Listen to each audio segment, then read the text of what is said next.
ti ha tradito, tradita e hai bisogno di capire come comportarti da questo momento in poi. La vostra relazione è finita appunto a causa di un tradimento e questa cosa ti fa soffrire, ti senti bloccato o bloccato e non sai come muoverti. Bene, io sono Domenico Iapello e in questo video voglio spiegarti alcune cose importanti, fondamentali da sapere e da mettere da subito in pratica. La prima considerazione che dobbiamo fare, immediata, è quanto questo evento ti abbia segnato. È importante capire quanto tutto ciò ti permetta di andare oltre o restare fermo e immobile. Questo ci serve per quale motivo? Ci serve per soprattutto decidere in maniera quasi istantanea come muoversi da questo momento in poi.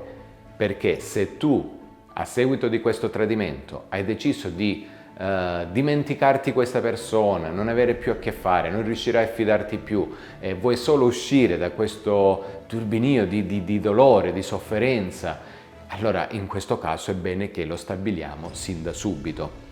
Diversamente, se vuoi andare oltre, quindi superare il tradimento e poi rapportarti con questa persona, è fondamentale stabilirlo altrettanto in modo immediato. Quindi la prima domanda da porti è: quanto questo evento mi ha segnato e quanto sono disposto ad andare oltre. Primo passo. Se c'è stato tradimento, il secondo aspetto da chiarire, fondamentale, importantissimo, è quanto questo evento, seppur non giustificabile, dipenda da te, oppure dipenda dalla coppia, oppure dipenda dall'altra persona. Noi dobbiamo stabilire in maniera precisa quanta responsabilità c'è in tutto ciò. Ora, per fare un esempio pratico, se la mia compagna all'improvviso decide di fare un viaggio con delle amiche, poi torna e decide di andare a vivere da un'altra parte lontana da me, però ogni tanto ci sentiamo, e se poi decide di non occuparsi più di nostro figlio, e se poi decide di uscire tutte le sere, non vuole che sapere nulla di stare insieme a me o di passare del tempo insieme, nel momento in cui io decido non di tradirla ma di iniziare un'altra relazione, allora a quel punto è ben chiaro che sicuramente c'è una responsabilità quasi assoluta dall'altra parte, ok, dell'altra persona. Noi dobbiamo stabilire proprio questo a monte. C'è una responsabilità assoluta dell'altra persona? È una responsabilità tua? È una responsabilità della coppia perché alcune cose nell'ultimo periodo non hanno funzionato? Ok, questo è il secondo passaggio da dover stabilire, ok? Quindi, riepilogando, il primo passaggio è capire quanto questo evento ti abbia segnato, ok? E quanto sei disposta ad andare oltre, ad andare avanti. Stabilito questo, si va in un certo senso a definire una sorta, lo metto tra virgolette, di responsabilità per capire cosa in un certo senso ha generato questo tradimento. Noi dobbiamo dargli una collocazione, altrimenti non riusciremo mai a capire che problema reale sta vivendo la coppia. Non possiamo dire semplicemente mi ha tradito, punto, ha sbagliato. Ok, dobbiamo un attimo capire cosa qualche tempo prima stesse vivendo la coppia.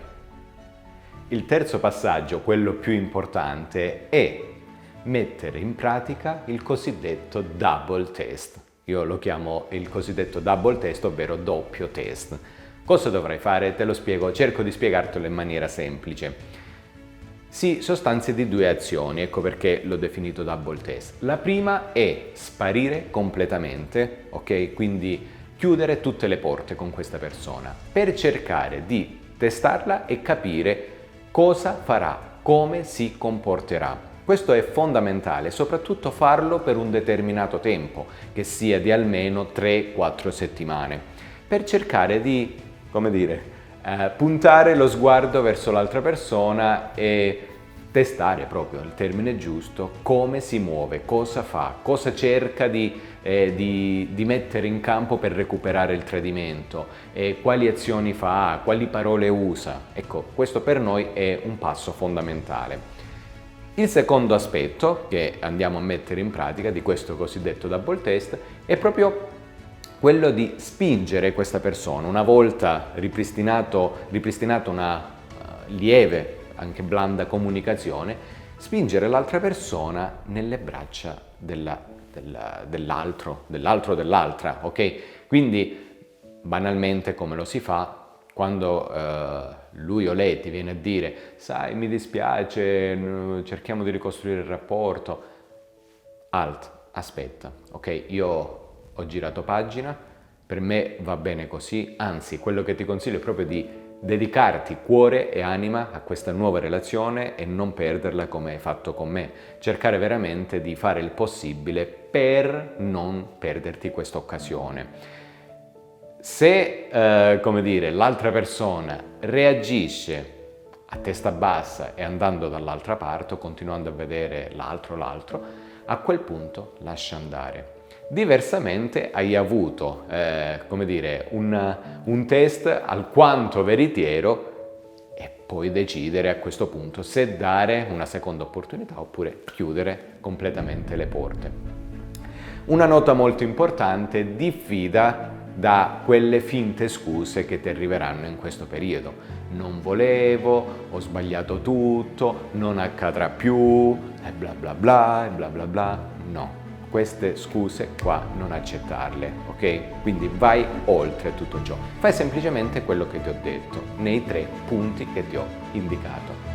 Ora, se ti fa piacere, in descrizione di questo video troverai tutti i riferimenti per metterti in contatto con me, così se hai bisogno di una mano sono disponibile. Inoltre iscriviti al canale così da rimanere aggiornato con tutti i futuri video che settimanalmente pubblicherò, e se il video ti è piaciuto e ti è stato utile metti un like e commenta. Un abbraccio e alla prossima. Ciao ciao!